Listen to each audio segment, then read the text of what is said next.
Online science class में आपका स्वागत है। प्रिय विद्यार्थियों, हम अध्याय 3 जेनेटिक्स या आनुवंशिकी के प्रश्न उत्तरों पर हैं, प्रश्न उत्तर कर रहे हैं।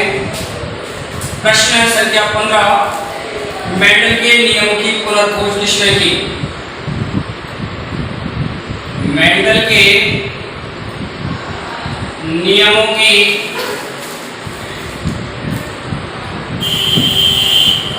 पुनर्खोज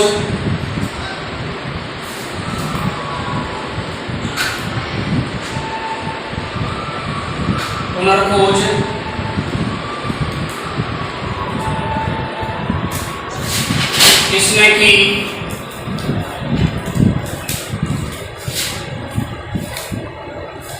देखिए, सन 1865 में मेंडल ने अपने आनुवंशिकता के नियम प्रस्तुत किए। मटर के पौधों पर प्रयोग करके उन्होंने 3 नियमों को प्रतिपादित किया, लेकिन उस समय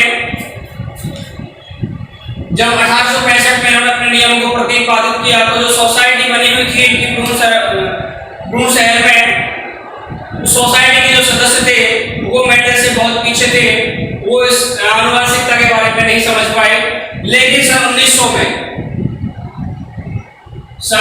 1900 में अलग अलग देश के 3 वैज्ञानिक, हॉलैंड के तो थे,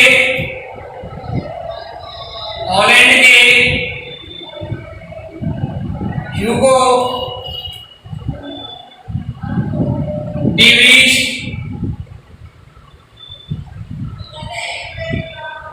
जर्मन के थे कार्ल स्कोरेंस,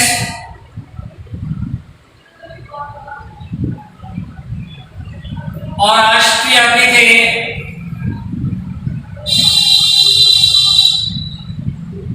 एरिक वॉन शेरमैन। ये 3 वैज्ञानिक थे जिन्होंने अलग अलग एक दूसरे से बिल्कुल अनजान रहकर प्रयोग किए और उन्हीं नतीजों पर पहुंचे थे जो आज से 35 साल पहले मेंडल ने दिए थे 1865 में। इनकी पुनर्खोज सन 1900 में हुई। हॉलैंड के ह्यूगो डीवीज, जर्मनी के कार्ल स्कोरेंस और ऑस्ट्रिया के एरिक वॉन शेरमैन के द्वारा। आप लिखेंगे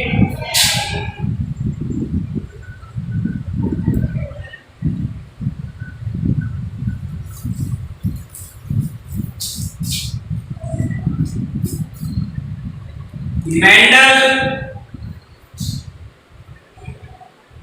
के नियमों की खोज का श्रेय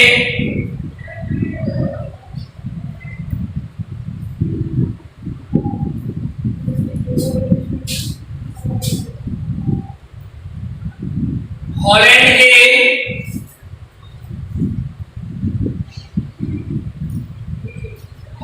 के ह्यूगो डीवीज,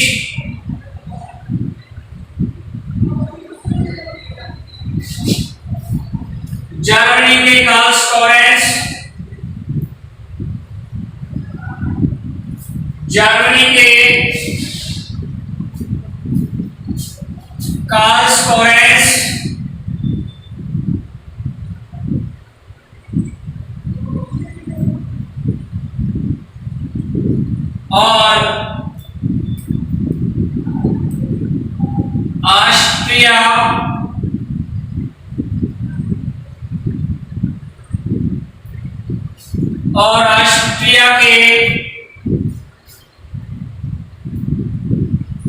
और ऑस्ट्रिया के एरिक वॉन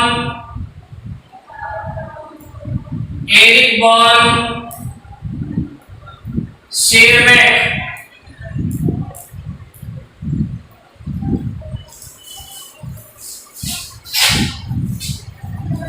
को जाता है मेंडल के नियमों की खोज का श्रेय, पुनर्खोज का श्रेय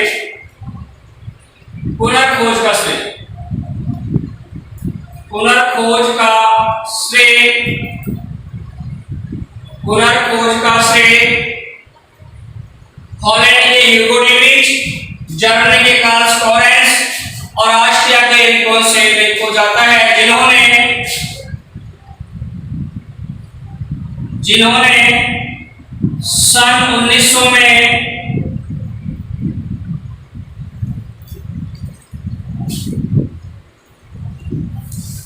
मेंडल के नियमों की पुनर्खोज की। 1900 में मेंडल के आनुवांशिकता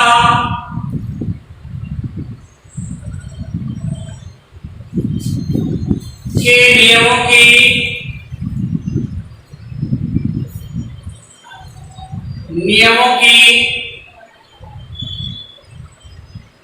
पुनर्खोज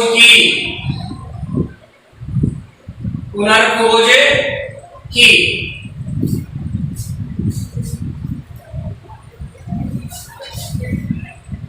यह है मेंडल के नियम की पुनर्खोज किसने की, इसमें आपको इतना लिखना है।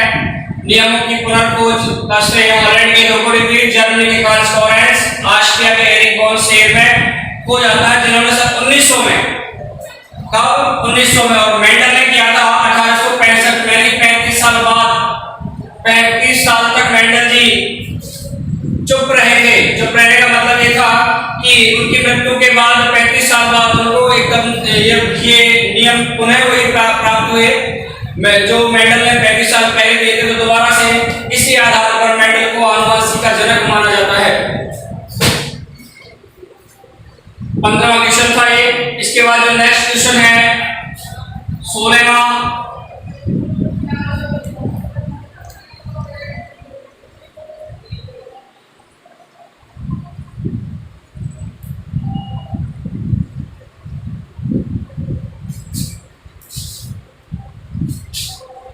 क्वेश्चन 16वां प्रश्न, मेंडल का पूरा नाम क्या है? मेंडल का पूरा नाम। क्वेश्चन नंबर 16,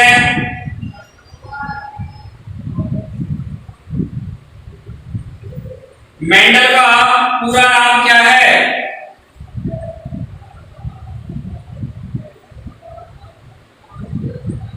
मेंडल का पूरा नाम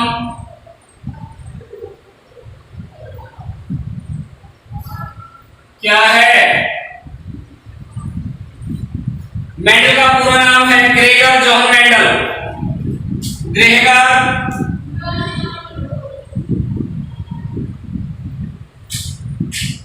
ग्रेगर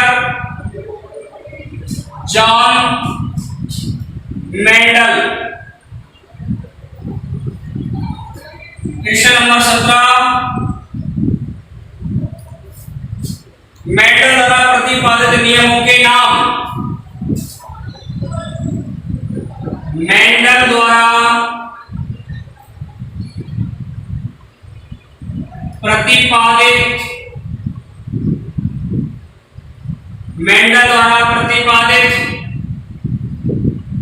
नियमों के नाम। नियमों के नाम लिखिए।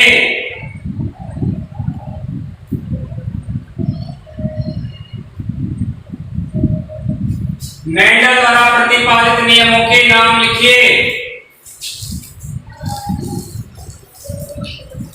मेंडल ने, आपको याद होगा, मेंडल द्वारा कितने नियमों को प्रतिपादित किया था? वंशागति के 3 नियम बताए थे, प्रभाविता का नियम, पृथक्करण का नियम और स्वतंत्र अभिव्यक्ति का नियम। वंशागति के 3 नियम दिए थे मेंडल ने।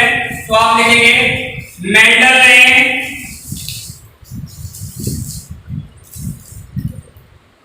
ने वंशागति के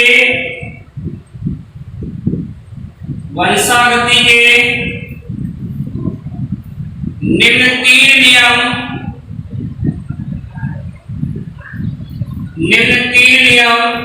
प्रतिपादित किए। निम्न 3 नियम प्रतिपादित किए। निम्न 3 नियम प्रतिपादित किए। नंबर 1, प्रभाविता का नियम। प्रभाविता का नियम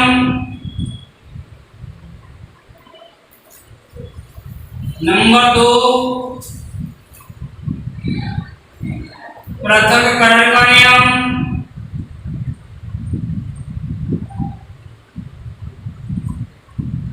नंबर 3 है स्वतंत्र अपव्यूहन का नियम। स्वतंत्र अपव्यूहन,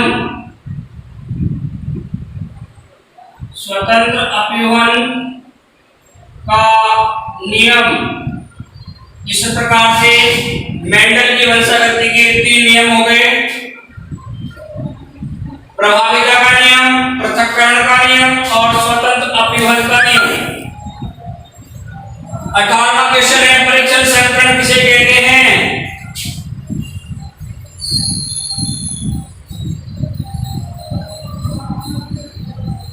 परीक्षण संकरण आपको याद होगा, संकर पूर्व संकरण पढ़ाया था आपको। संकर पूर्व संकरण में क्या होता है? F1 पीढ़ी की संतति का अपने ही जनकों में से किसी एक के साथ क्रॉस होता है।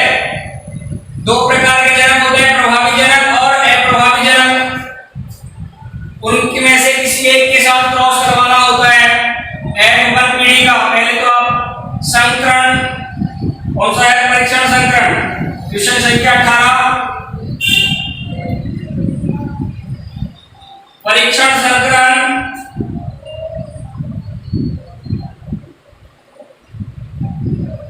परीक्षण संकरण इसमें क्या होता है? ये F1 पीढ़ी का पौधा था, कैपिटल टी स्मॉल टी, ये आपको F1 पीढ़ी में प्राप्त हुआ था। F1 पीढ़ी की जो संतति होती है विषम युग्मजी लंबे, जिसका परीक्षण संकरण जो होता है इसमें अप्रभावी जनक के साथ क्रॉस होता है। स्मॉल टी ये कहलाएगा अप्रभावी जनक। अप्रभावी जनक इसके साथ जब इसका क्रॉस होता है तो यहां युग्मकों का निर्माण होगा।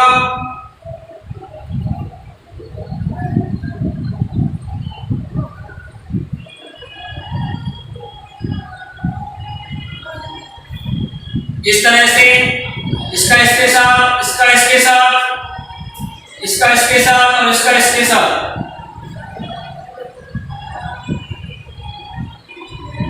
Capital T small T, capital T small T, small T small T और स्मॉल टी स्मॉल टी, ये तो हो गए 50% क्या? संकर लंबे, विषम युग्मजी लंबे, और ये हो जाएंगे शुद्ध लंबे 50%, सॉरी शुद्ध बौने। क्या होंगे? शुद्ध बौने, ये कह सकते हैं क्या? समयुग्मजी बौने। तो 2:2 या 1:1 इस प्रकार से आपको याद होना चाहिए। तो परीक्षण संकरण में आप क्या कर रहे हैं? F1 पीढ़ी का क्रॉस या संकरण किसके साथ करवा रहे हैं? अप्रभावी जनक के साथ करवा रहे हैं। तो ऐसा संकरण परीक्षण संकरण कहलाता है। लिखेंगे आप यहाँ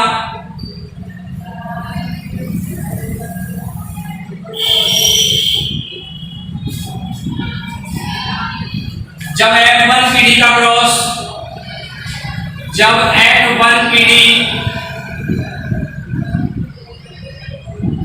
का संकरण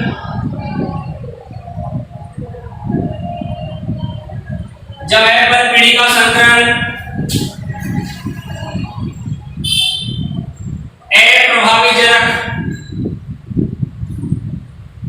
अप्रभावी जनक के साथ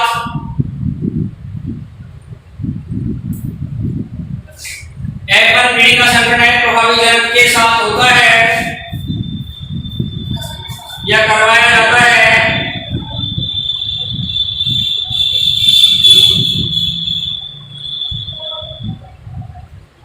F1 पीढ़ी का संकरण अप्रभावी जनक के साथ करवाया जाता है। तो ऐसा संकरण परीक्षण संकरण कहलाता है। परीक्षण संकरण कहलाता है। क्या कहलाएगा? परीक्षण संकरण कहलाता है। क्वेश्चन 19 बाह्य संकरण से आप क्या समझते हैं? बाह्य संकरण में उल्टा F1 पीढ़ी का क्या हो जाएगा? प्रभावी जनक के साथ होगा। परिकर संकरण में तो अप्रभावी के साथ होता है, और बाह्य संकरण में F1 पीढ़ी का क्रॉस जो होगा, F1 पीढ़ी की संतति होती है, F1 पीढ़ी के पादप का क्रॉस, F1 पीढ़ी के पादप का क्रॉस या पादप का संकरण या संतति का क्रॉस। यहां लिखेंगे 19वें में बाह्य संकरण, बाह्य संकरण जब F1 पीढ़ी के पादप का क्रॉस F1 पीढ़ी की संतति, F1 पीढ़ी की संतति का संकरण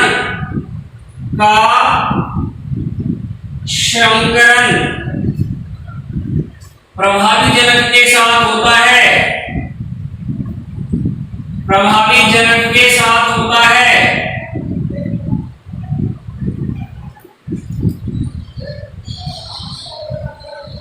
प्रभावी जनक के साथ होता है, तो ऐसा संकरण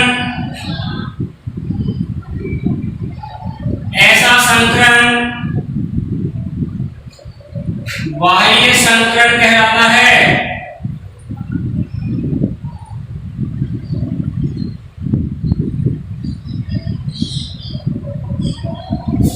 ऐसा संकरण बाह्य संकरण कहलाता है। क्या कहलाएगा? बाह्य संकरण कहलाएगा। इसके बाद क्वेश्चन 20, मेंडल के किस नियम को एक संकर संकरण से नहीं समझा जा सकता?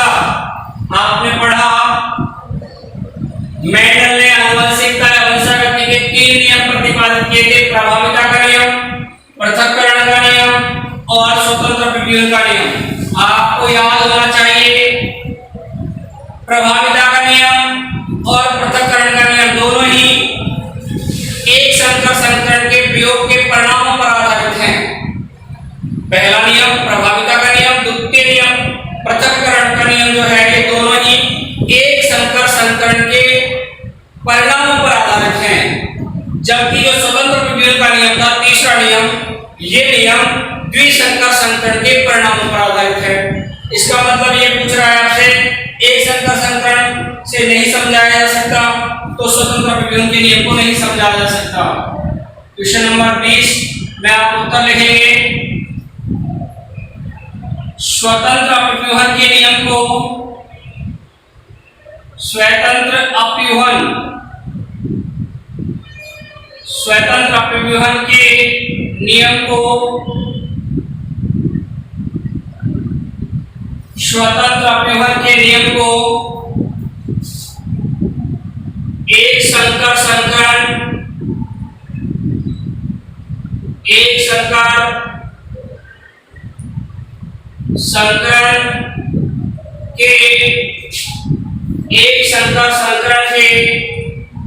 द्वारा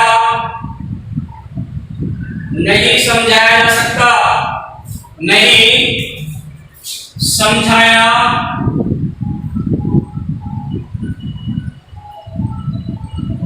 जा सकता है। स्वतंत्र अपव्यूहन के नियम को एक संकर संकरण के द्वारा नहीं समझाया जा सकता है, नहीं समझाया जा सकता है।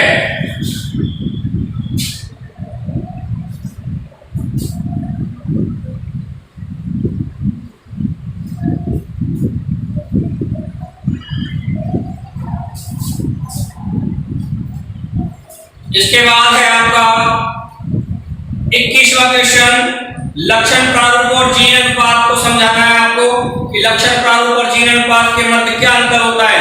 आप समझाते हैं लक्षण प्रारूप और जीन प्रारूप जो अनुपात होते हैं, इनमें आपको याद होगा लक्षण प्रारूप तो किसी सजीव की जो बाह्य प्रकृति होती है उसको इंगित करता है, जबकि जीन प्रारूप जो होता है, जीन प्रारूप में किसी भी सजीव की जो आनुवंशिक रचना होती है या जीनी जो रचना होती है उसको इंगित करता है। तो आप क्वेश्चन नंबर 21 एक तरफ को लिख लेना लक्षण प्रारूप ऐसे,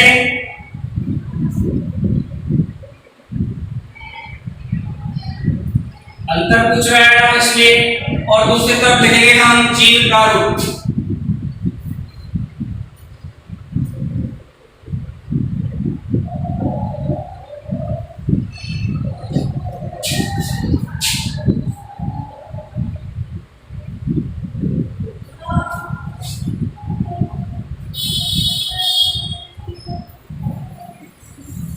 लक्षण प्रारूप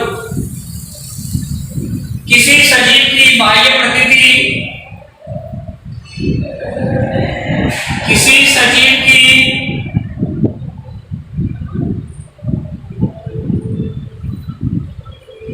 बाह्य प्रकृति, बाह्य प्रकृति मतलब बाहर से देखना, बाहर से देखना, किसी सजीव की बाह्य प्रकृति को लक्षण प्रारूप कहते हैं। लक्षण प्रारूप कहते हैं। जैसे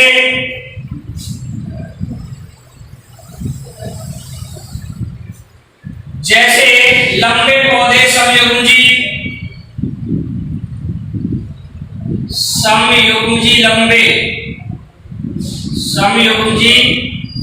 लंबे पौधे कैपिटल टी,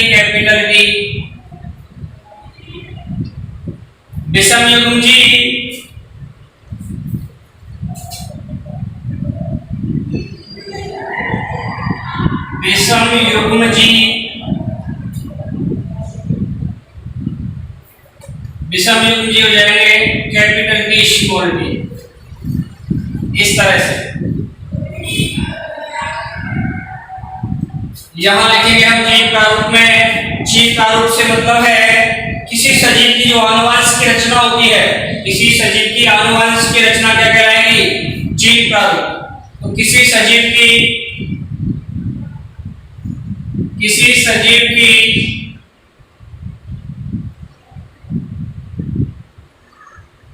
आनुवंशिकी, किसी सजीव की आनुवंशिकी रचना, किसी सजीव की आनुवंशिक रचना जीव प्रारूप कहलाती है। जीव प्रारूप कहलाती है। जैसे किसी शरीर की जो आनुवंशिक रचना होती है वो क्या कहलाएगी? जीव प्रारूप। जैसे शुद्ध या समयुग्मजी लंबा,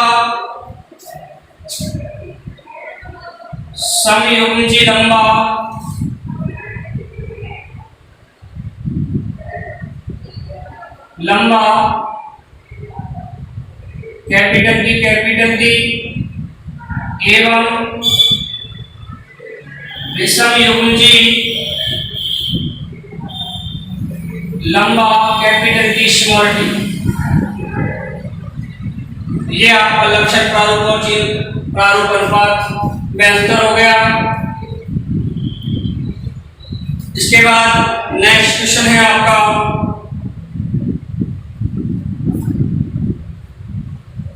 क्वेश्चन नंबर 22, द्विसंकर संकरण को समझाइए।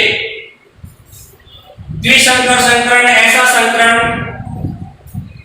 जिसमें दो लक्षणों की वंशागति का एक साथ अध्ययन किया जाता है वो कहलाता है द्विसंकर संकरण। इसके लिए आपको यहां उदाहरण लेना पड़ेगा। स्वतंत्र विभजन के नियम है जो आपने पीले एवं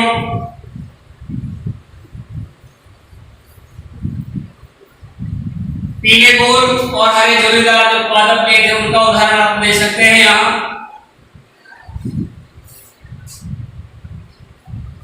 क्वेश्चन नंबर 22 प्रश्न है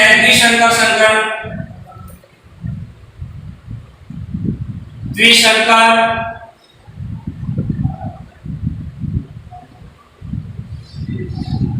संकरण,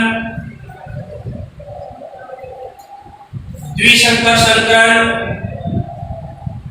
क्या होता है द्विशंकर संकरण, देखिएगा।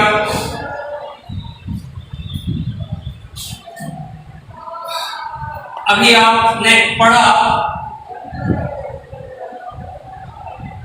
पीले और गोल, समझ लो पहले। पीले गोलाकार और हरे जोड़ेदार। इक्वलिया capital Y capital Y capital R small Y small Y small R, इनके मध्य क्रॉस करवाए। यहाँ क्या हो रहा है, दो लक्षणों की वंशागति का एक साथ अध्ययन हो रहा है। ऐसा संकरण जिसमें एक साथ दो लक्षणों की वंशागति का अध्ययन होता है उसे कहते हैं द्विशंकर संकरण। क्रॉस होगा और क्रॉस के माध्यम से जो संतति प्राप्त होती है वो प्राप्त होगी विषम युग्मजी गोल पीले। विषम युग्मजी गोल पीले गोल, देखो पीले गोल, ये वन पीढ़ी होती है। अब इनसे युग्मकों का निर्माण होगा और इनसे चार प्रकार के युग्मक बनेंगे। Capital Y capital R, capital Y small R, small Y capital R, small Y small R. इनके मध्य स्वयं परागण होता है और F2 पीढ़ी प्राप्त होती है, जिसमें मैंने आपको चेकर बोर्ड बनवाया था कल, 16 संततियां प्राप्त हुई थी, वो हमें बनवाना होता है। तो इस प्रकार से द्विशंकर संकरण को आप समझाएंगे। इसमें आप परिभाषा लिख लें।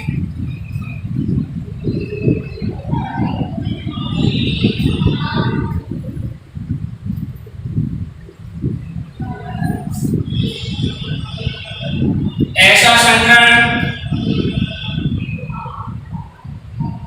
ऐसा संकरण ऐसा संकरण जिसमें दो लक्षणों की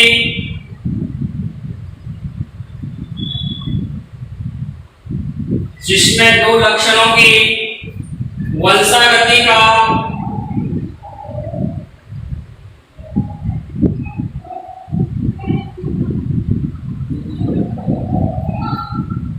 अध्ययन किया जाता है।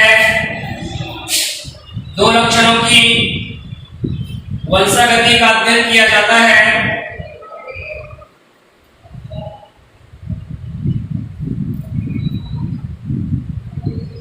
द्विशंकर संकरण, द्विशंकर संकरण कहलाता है। मेंडल के वंशागति के तृतीय नियम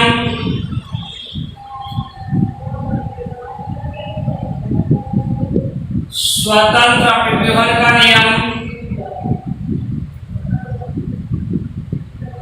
स्वतंत्र विभेदन का नियम त्रिशंकर संकरण के परिणामों पर आधारित है। स्वतंत्र विभेदन का नियम त्रिशंकर संकरण के परिणामों पर आधारित है। परिणामों पर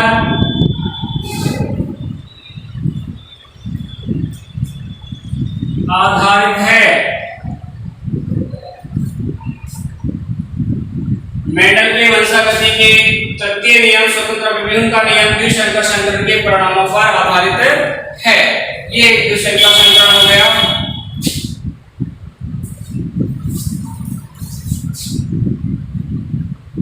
इसके बाद क्वेश्चन नंबर 23।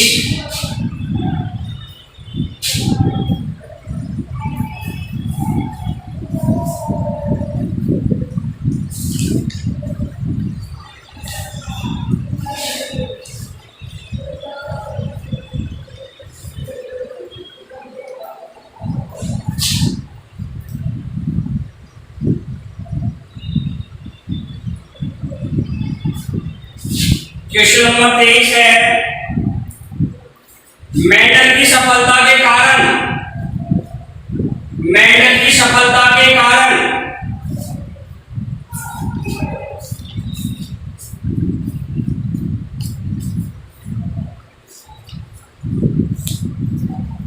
मेंडल की सफलता के कारण आपको पढ़ाते समय मैंने मेंडल की सफलता के कारण लिखवाया, तो उसमें पहला कारण मैंने लिखवाया होगा, मेंडल ने एक समय में केवल एक ही लक्षण की वंशागति का अध्ययन किया था। मेंडल ने एक समय में केवल एक ही लक्षण की वंशागति का अध्ययन किया था। दूसरा लिखवाया होगा कि मेंडल ने अपने संकरण प्रयोग के जो जितने भी आंकड़े थे उन सभी आंकड़ों का विश्लेषणात्मक अध्ययन किया था, सावधानी पूर्वक सांख्यिकीय विश्लेषण किया। और तीसरा और महत्वपूर्ण जो कारण था वो था मटर के पौधे का चुनाव, यानी कि जिस पौधे को चुना वो मटर का पौधा था और मटर के पौधे को चुनना उनके लिए बहुत बड़ी उपलब्धि थी, जिसके कारण वो सफल हो सके। तो पहला कारण तो आप लिखेंगे मेंडल की सफलता के कारण में नंबर 1, मेंडल ने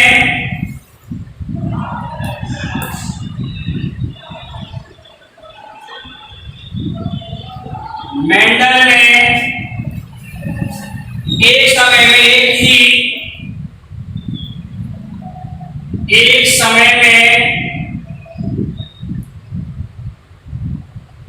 एक ही लक्षण की वंशागति का, एक ही लक्षण की वंशागति का अध्ययन किया।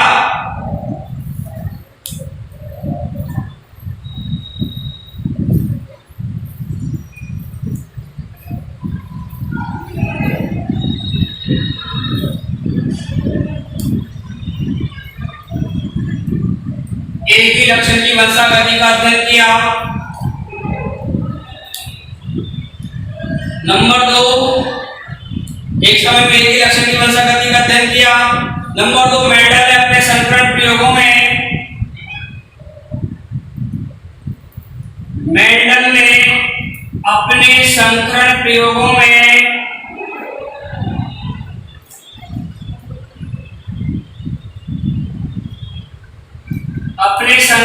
संकरण प्रयोगों के सभी आंकड़े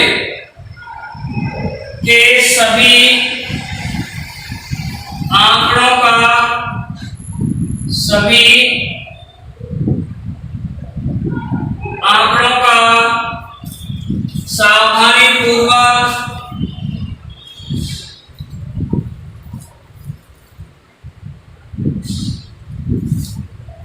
सावधानी पूर्वक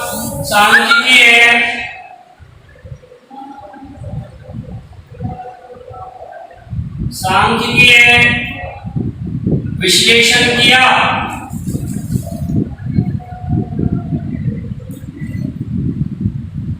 सावधानी पूर्वक सांख्यिकीय विश्लेषण किया। और नंबर 3 जो कारण था वो था अपने प्रयोगों के लिए पादप का चुनाव सावधानी पूर्वक किया। मेंडल ने प्रयोगों के लिए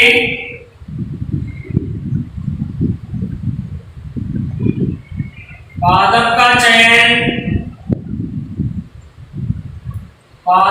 चयन सावधानी पूर्वक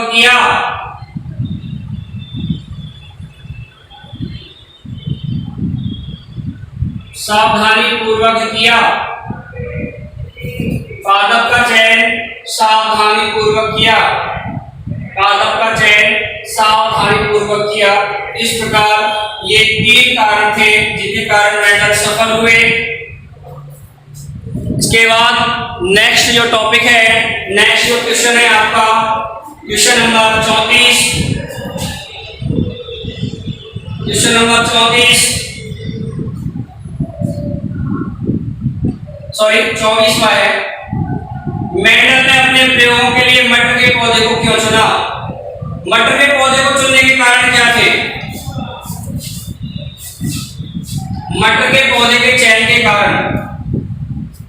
क्वेश्चन नंबर 24।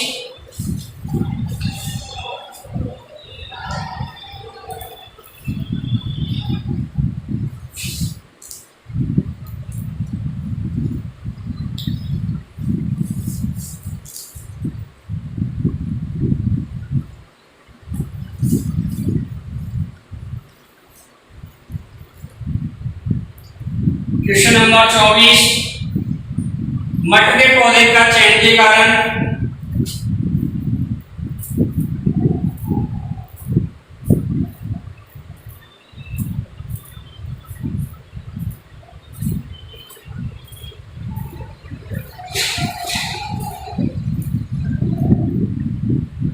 मटर के पौधे के चयन के कारण देखिएगा, आपको ये पढ़ा दिया था, मैंने बताया था क्योंकि मटर एक वर्षीय शाक होता है, अन्य एक वर्ष में उसकी कई पीढ़ियों का अध्ययन किया जा सकता है।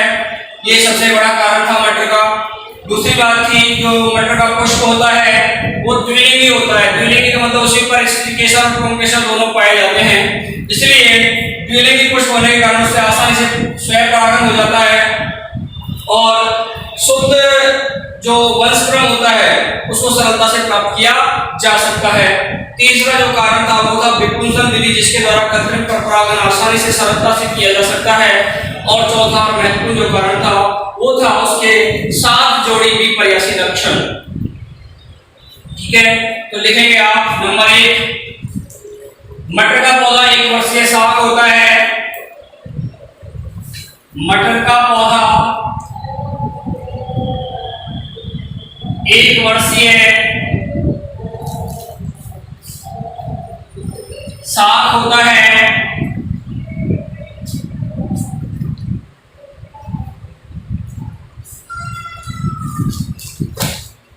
मटर का पौधा एक वर्षीय शाक होता है, अर्थात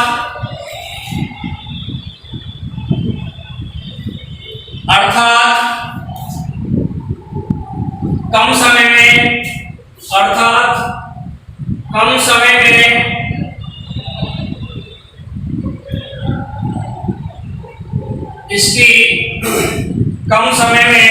इसकी अनेकों पीढ़ियों का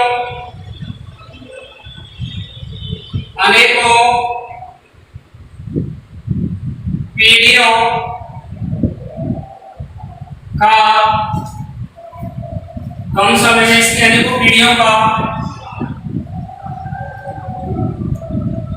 अध्ययन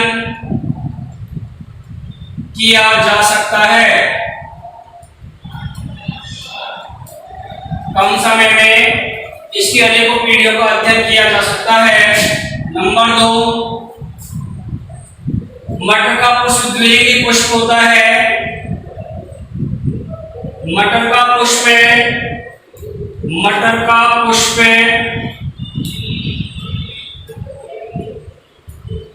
द्विलिंगी पुष्प होता है।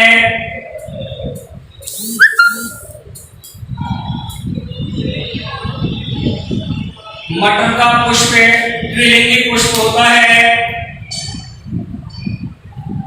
जिसके कारण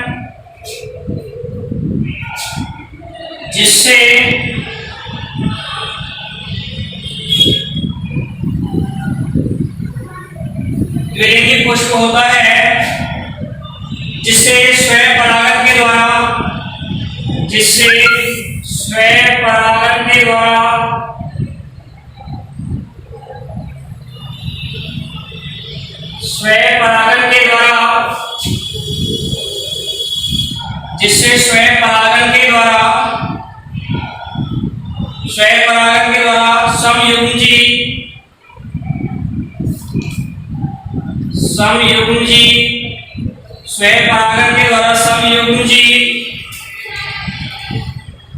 समयुग्मजी पादप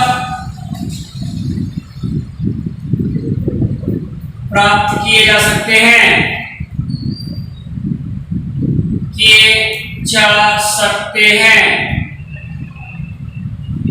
तीसरा कारण था इसमें डिफ्यूजन होता है। डिफ्यूजन के कारण कृत्रिम परपरागण सरलता से होता है। डिफ्यूजन विधि द्वारा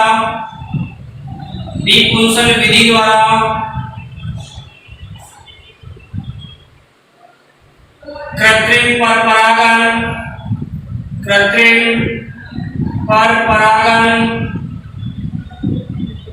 सरलता से होता है।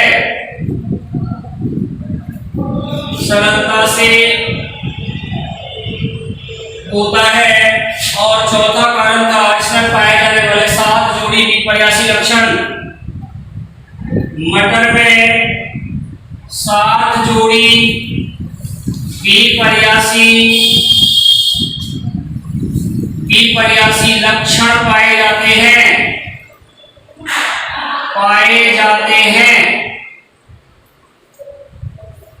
मटर में 7 जोड़ी विपर्यासी लक्षण पाए जाते हैं। तालिका मैंने आपको उसमें बनवा दी थी, उसको आप ध्यान रखना।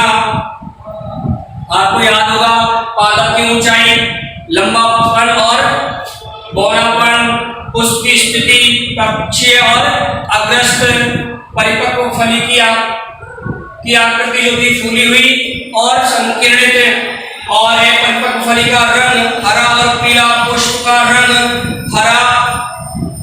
रंग बैंगनी और सफेद, बीज की आकृति गोलाकार और झुर्रीदार, बीज का रंग पीला व हरा। इस प्रकार के 7 लक्षण मैंने आपको लिखवाए हैं। इसके बाद है मेंडलवाद या मेंडल का संक्षिप्त जीवन परिचय, जिसे आप मेंडलवाद के नाम से भी जानते हैं, इसे आप लिख लें।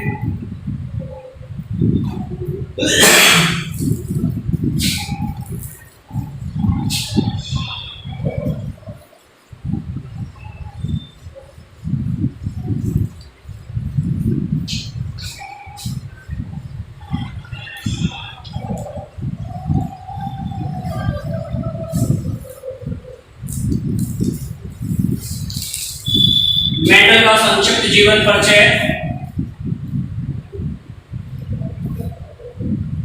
मेंडल का संक्षिप्त जीवन परिचय,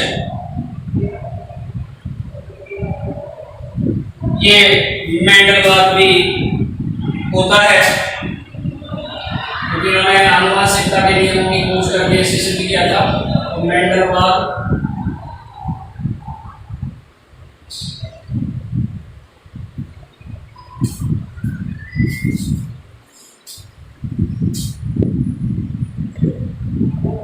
ग्रेगर जॉन मेंडल को आनुवंशिकी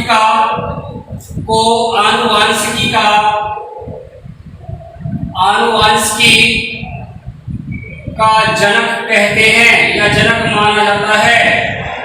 जनक माना जाता है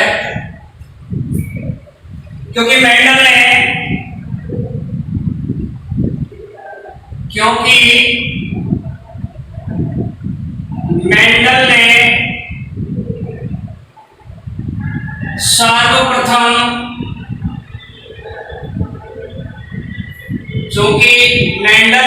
सर्वप्रथम वंशागति के नियमों को प्रतिपादित किया। वंशागति के नियमों को प्रतिपादित किया।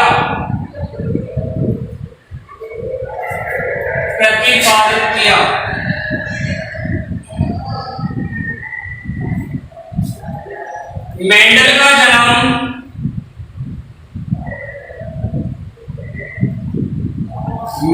का जन्म 22 जुलाई 1822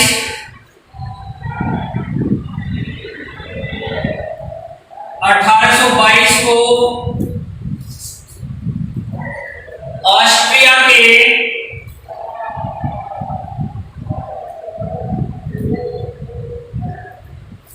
ऑस्ट्रिया के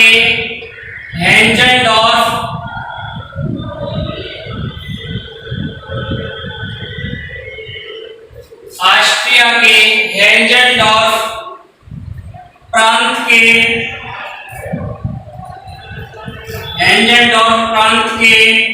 सिलिसियन गांव में हुआ।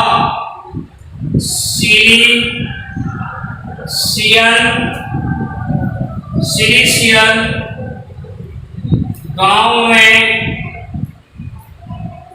हुआ।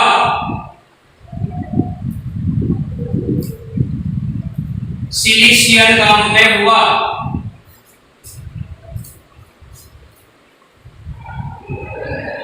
सन 1842 में दर्शन शास्त्र 1842 में दर्शन शास्त्र में डिग्री प्राप्त करने के बाद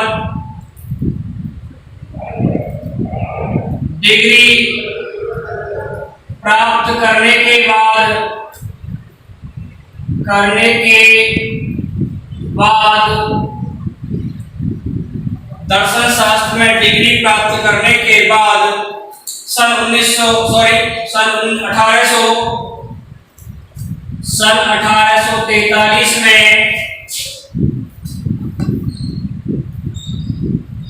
1843 में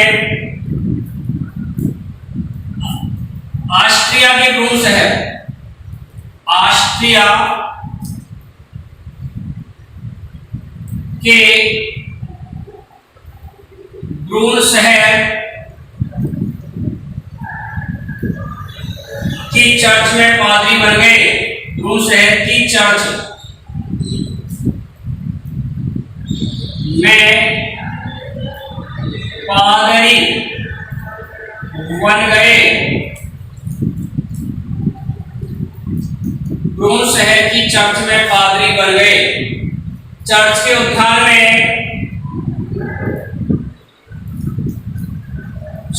के उद्यान में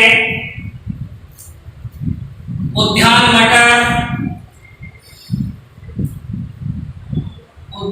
मटर पर 7 वर्ष तक प्रयोग किए। 7 वर्ष तक संकरण प्रयोग किए।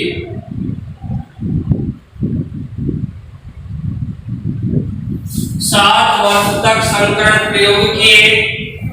इन प्रयोगों के निष्कर्षों को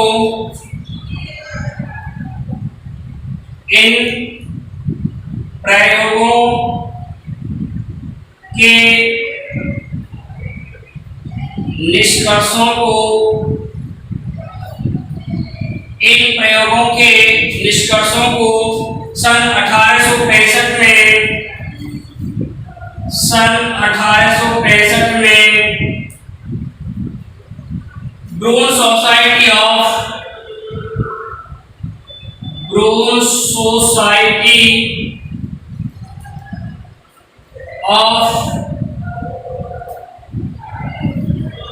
नेचुरल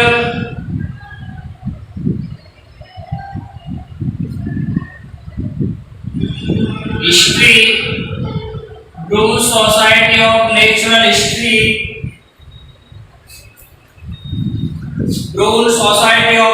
हिस्ट्री के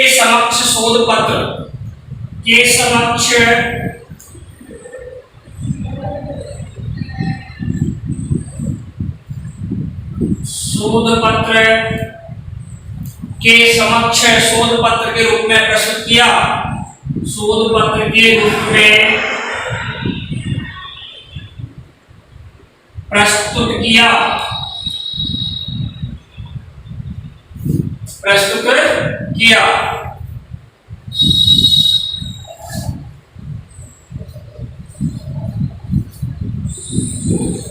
के समक्ष शोध पत्र के रूप में प्रस्तुत किया। अगला के समक्ष शोध पत्र के रूप में प्रस्तुत किया। सन 1866 में इन प्रयोगों को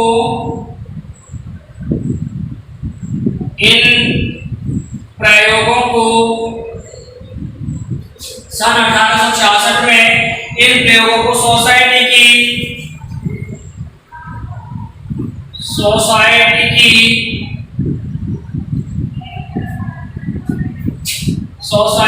की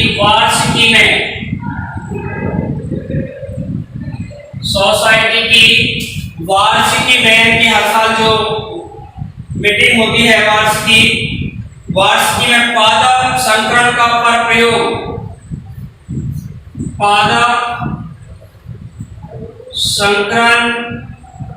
प्रयोग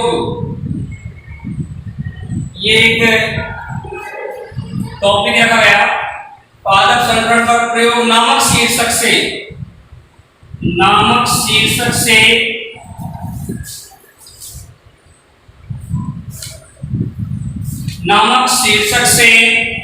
प्रकाशित किया गया।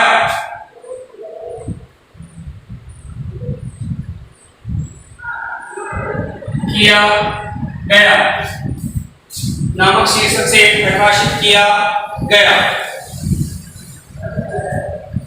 मेंडल द्वारा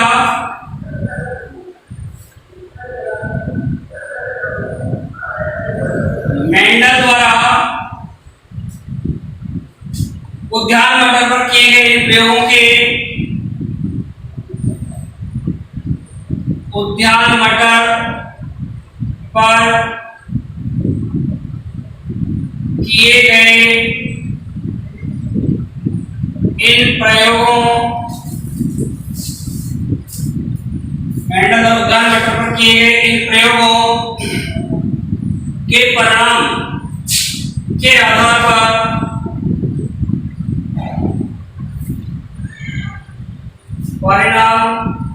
के परिणाम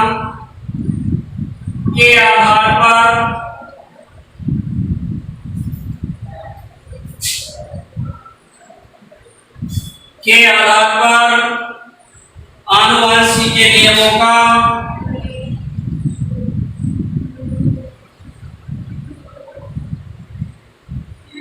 आनुवंशिकता के नियमों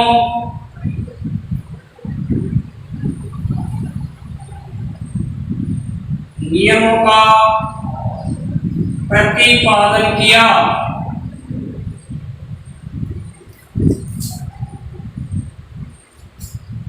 आनुवंशिकता के नियमों का प्रतिपादन किया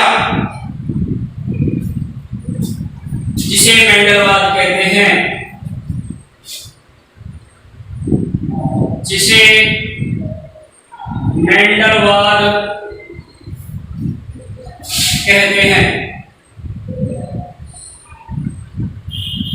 ये आपका मेंडल का संक्षिप्त जीवन परिचय या मेंडलवाद हुआ। इस प्रकार से ये अध्याय आपका समाप्त हो गया। अब नेक्स्ट क्लास में आपको नेक्स्ट टॉपिक के साथ नए अध्याय के साथ मिलेंगे। तब तक के लिए धन्यवाद।